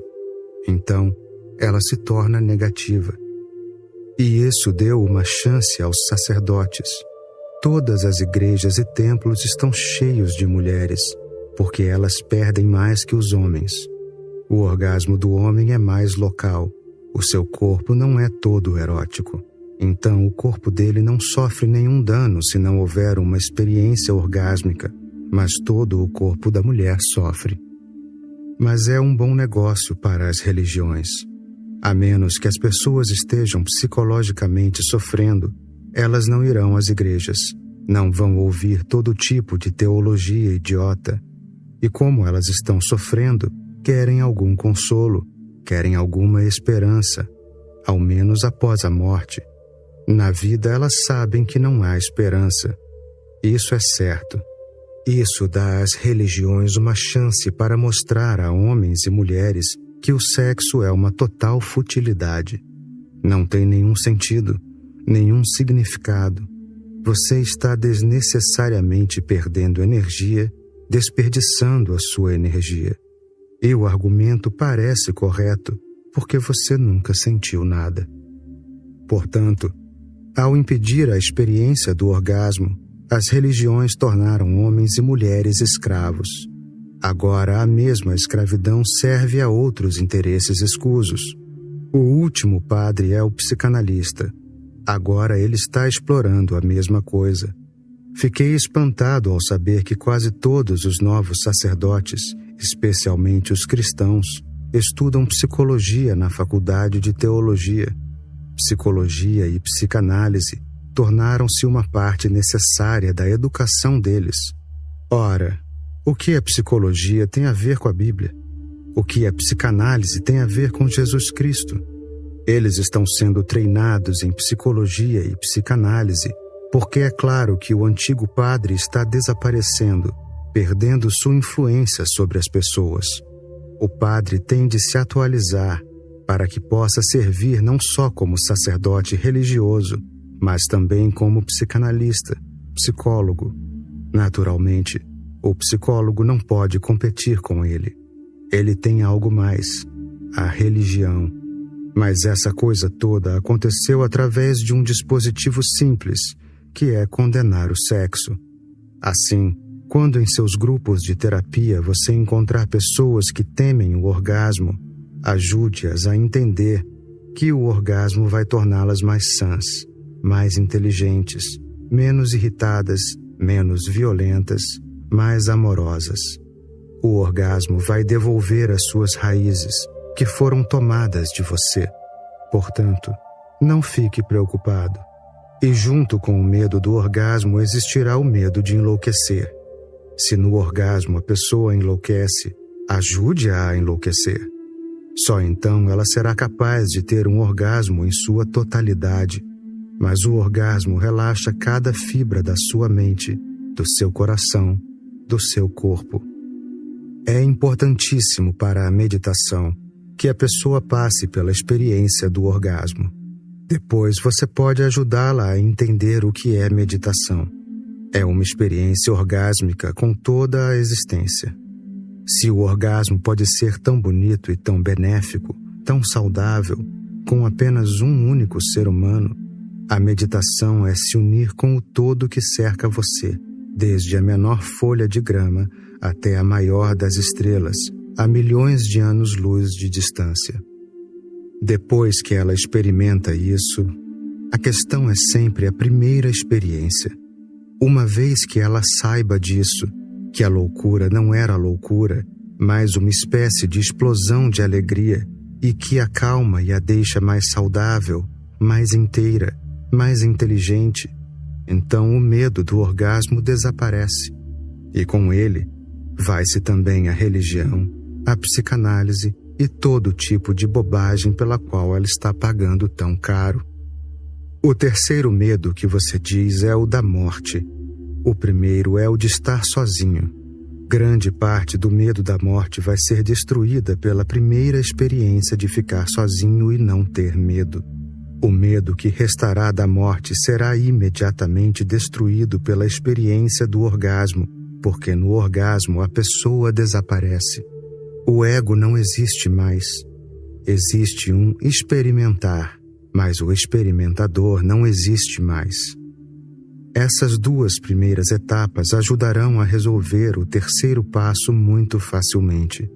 E a cada passo, você tem que ir aprofundando a capacidade da pessoa de meditar.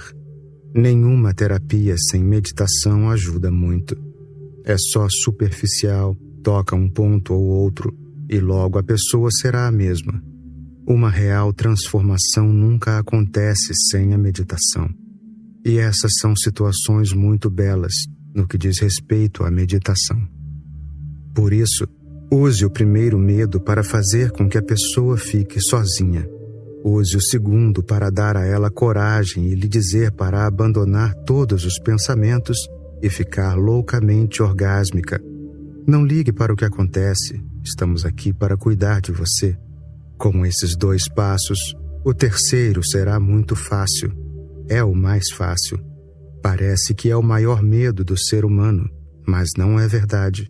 Você não conhece a morte. Como pode temê-la? Você sempre viu outras pessoas morrendo. Você mesmo nunca morreu. Quem sabe você seja a exceção, porque não há nenhuma prova de que você vai morrer. Aqueles que já morreram provaram que eram mortais. Quando eu estava na universidade, aprendendo lógica com o meu professor, em todos os livros de lógica, em todas as universidades do mundo, o mesmo silogismo aristotélico era ensinado. O homem é mortal. Sócrates é um homem. Portanto, Sócrates é mortal. E quando me ensinaram esse silogismo pela primeira vez, eu me levantei e disse: espere aí, eu posso ser a exceção. Até agora tenho sido a exceção. Por que não amanhã? Sobre Sócrates eu aceito que o silogismo seja verdadeiro, porque ele está morto. Mas e quanto a mim? E você? E todas essas pessoas que estão vivendo? Elas ainda não morreram. Vivenciar a morte, pessoas morrendo de desgosto, na miséria, sofrendo com todos os tipos de dor, na velhice, é o que lhe causa o medo da morte. Ninguém vê a morte de um homem iluminado, quanto é bela a morte dele, com quanta alegria ele morre. O momento de sua morte é de grande luminosidade, silêncio, como se a alegria estivesse irradiando por todos os poros de seu ser. Aqueles que estão perto dele, aqueles que têm a sorte de estar perto dele, vão ficar simplesmente surpresos ao ver que a morte é muito mais gloriosa do que a vida jamais foi. Mas esse tipo de morte acontece apenas com as pessoas que viveram a vida em sua totalidade, sem medo, que viveram orgasmicamente, sem se preocupar com os idiotas e com o que eles estão dizendo. Eles não sabem nada sobre esse tipo de morte, mas vão falar sobre ela. O medo da morte será o mais simples dos três. Você tem que resolver os dois primeiros, e então dizer à pessoa que a morte não é o fim da vida. Se você meditar profundamente e chegar ao seu centro mais íntimo, de repente vai encontrar uma corrente de vida eterna. Os corpos já foram vários. O seu ser já assumiu muitas formas, mas você é simplesmente o mesmo. Mas isso tem que ser não apenas uma crença, tem que se tornar a experiência dessas pessoas. Então lembre-se de uma coisa: os seus grupos de terapia não devem fazer uma terapia comum, só uma reabilitação que dá à pessoa a sensação de que ela aprendeu alguma coisa, que vivenciou alguma coisa, mas depois de uma semana ou duas, ela volta a ser a mesma. Não há uma única pessoa em todo o mundo que seja totalmente psicanalizada. Há milhares de psicanalistas fazendo psicanálise, e não existe um único caso em que eles foram capazes de concluir o tratamento, pela simples razão de que ele não tem nada a ver com meditação.